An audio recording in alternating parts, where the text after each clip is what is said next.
Hello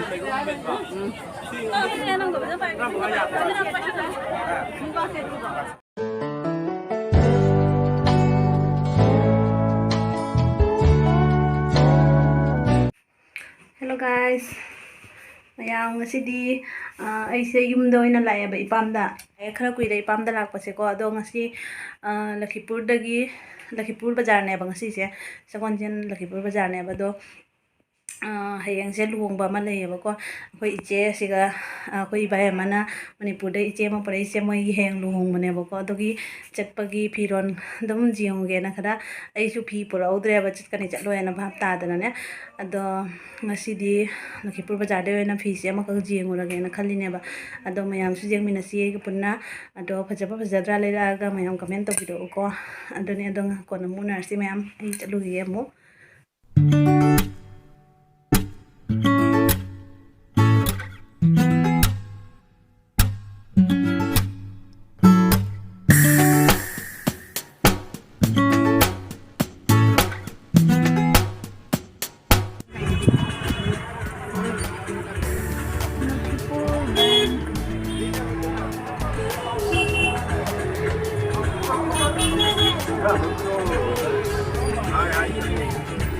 Police station rồi ôi thì nó là chú cháu thì nó bị xong bây giờ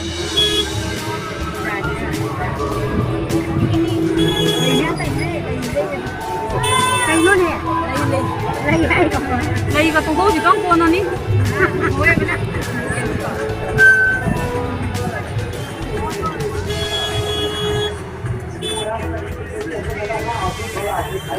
ra theo con cháu mình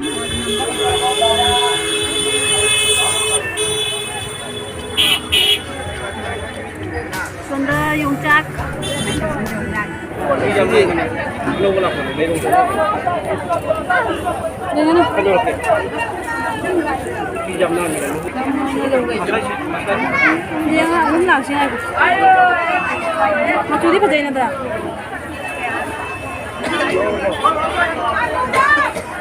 내 왕카 이러시자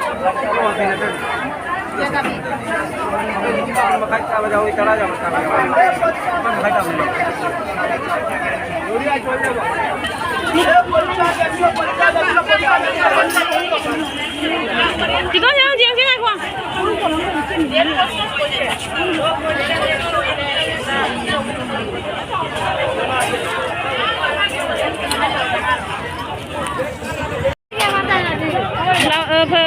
sporting đâu nào đó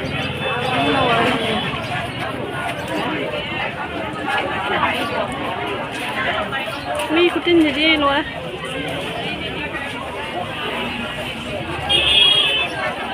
Tôi xin là mà mang này luôn rồi. Không biết ở đây chán không? Riêng không?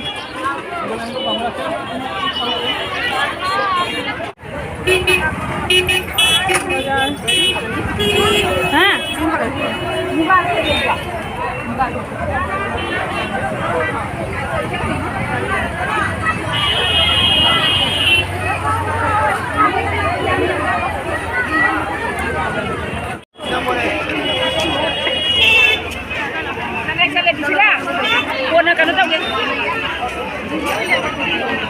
อะไรบ้างจ๊ะ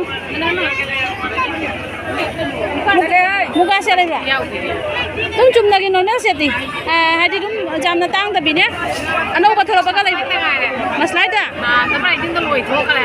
एक समन আছে নি মা video হ্যাঁ sini ni hari Lakshmi tu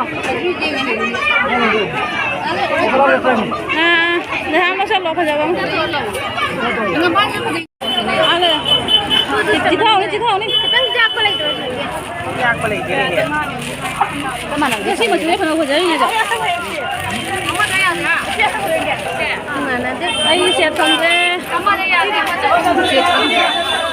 các bạn phụ đôi anh cam này hari mana ini lah nanti kamu tak boleh tahu ya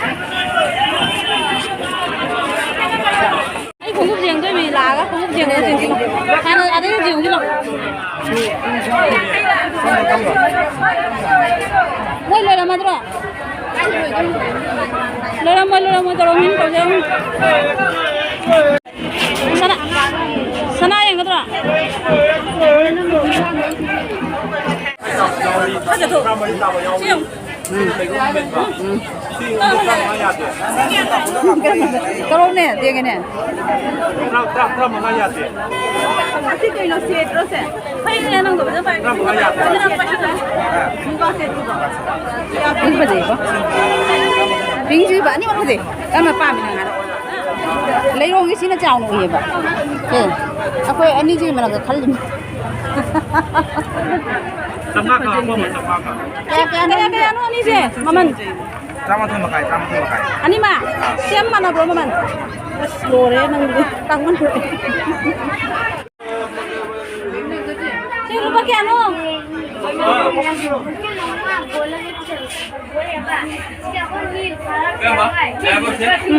Kaya ano ba? 380. Ayam paling orang tak perlu. 380 Better.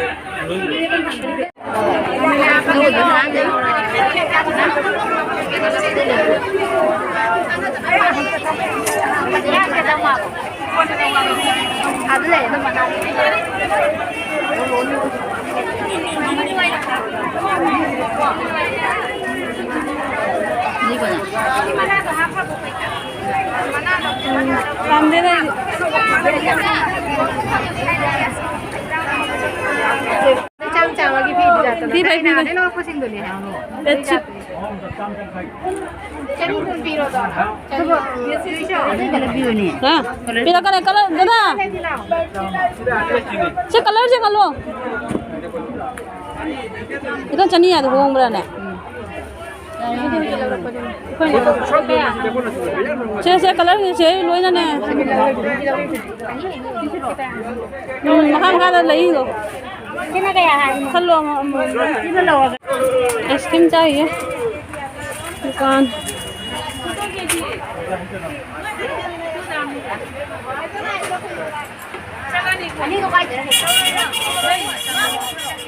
भैया बाजार खाली हो रहा है करे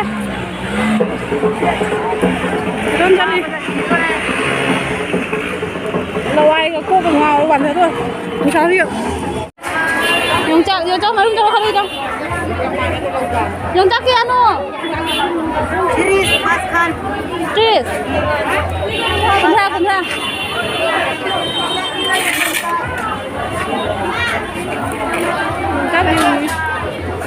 chắc luôn Ôi mà làm cái đâu nè? cái này thôi nè à chứ nói gì con chế cho kèm không gì nó hào đó mà đi chế gì thằng nhóc con ra kia nó nhóc con đây mà. Mà phun là phun thật à? à Mà phun là mà tập phun thật à? kia nó không bunda Mà kia bina kia ao Mana jam dah humbu. Jam dah humbu.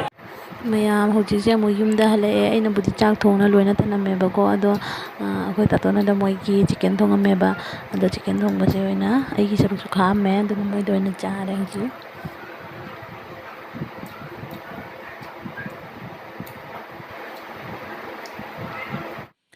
sigana mayam ai ki sakpham je jarak trebo ko nung dang jawre ba ji ado jumda halakpaga chare thae adu gai di loisalle adu haidi kon lek peng kon loisalle du loraga mu ko akhoi siga ibai amana manipur dai nupi porakna akhoi da laiya ba ko adu ma gi su akhoi hayang di luhong bani du duna chakau ge na akhoi ta tonoi da laiya ba chakau ge na chak thongi siga mayam hagi siga na gi marin khaga du gai kobi ga lu to ngori du gai sonana mayam nga ngori nga mako ngori nga mako ka hawai gam thong ge rồi thì last mà thiền đồ lực cái mày làm ra về đó thì đang cái lời em gì chắc hay đồ ní phần đó nó tàu đi hawai sok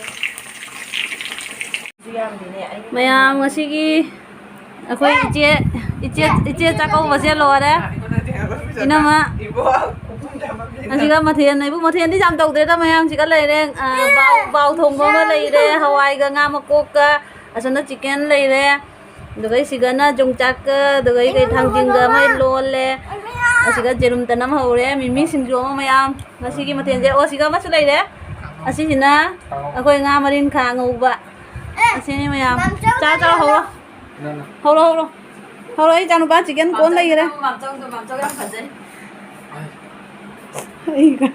chào chào đi chào The next day. Hello mayam ngarang di kaino tawbagi Lakhipur Bazar dagi halaga iwa suwa baga dubai di iche do chu Manipur gi iche do koi baya mana pura pune bako mase do luhombai din tanana ngasi se luhombai din ne bako ado ngasi ayukta chakre masu sonda moi luhombam da chakre ba thin ngre ba ado ngarang che khoina nungdang da ngasi chatoi mina ngasi luhomdoi mina nungdang da chakauri me ba ado ngasi di luhombagi din do ngasi ngarang chakau banina ina thabak to chilla banina dum chak thongba khotpa do di tawba hona badane duna ina mayam da ulak pa ngamhoutre ai ke le do ado mayam ngasi di chenghalakke bako ani dak sangi pot chu jam na thau ne mayam ni bhir oi bana chatpa ngamde anduni mayam du chenghalakke mayam sigala le se gi kaino ma camera se di phajana udre ko color se ai gi set ama lore mayam muka set ni si se lupa kaino tara makhai tara ri trama thoyo ke ano hai bada aina tara makhai da lore e si jo mayam da machu je phajana udre ba mayam phajabra comment dai piro color se ai di yam pamme dum pamme nang dang cham ba se lo ni ba ja pa tu set man re na cham ba se lo ge na du gi sima lo re ando kai di mayam ni jeng lakke mayam sigala ire maslai gi na fini mayam siga maslai na fi ani lo re sima sky color da white color na mapan adu gai di sina kari color hai to ga asiga purple color na mapan asigi phanek phangal kre ba ma tu adu gai di asi phanek se ko mapan ne white color na ko phangal tre du na yellow color ai da phangal pra yellow color na mapan ko pa asi lage gai di se sima lage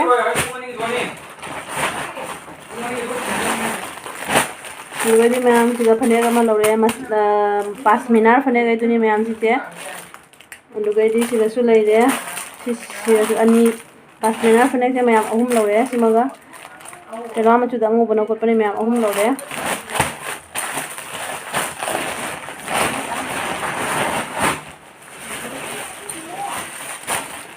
lugadi mayam siga ma sisina kaino cotton gi bed cover ne ba do si se jamna olang bagi di use to banu ngai ne na lupa chani na lore ni double da hongi me am phi su phai yam na asini me am adu gai di du ga bu makeup ki pot thara lore du ni dei chanu bai hinga ma lo bi re me am do horen di cha ka ko do ga le ga di lo sella di khoi su chana ni ko do chan lo ga a choro ga su video nam ga me am da share to ke se dena asini me am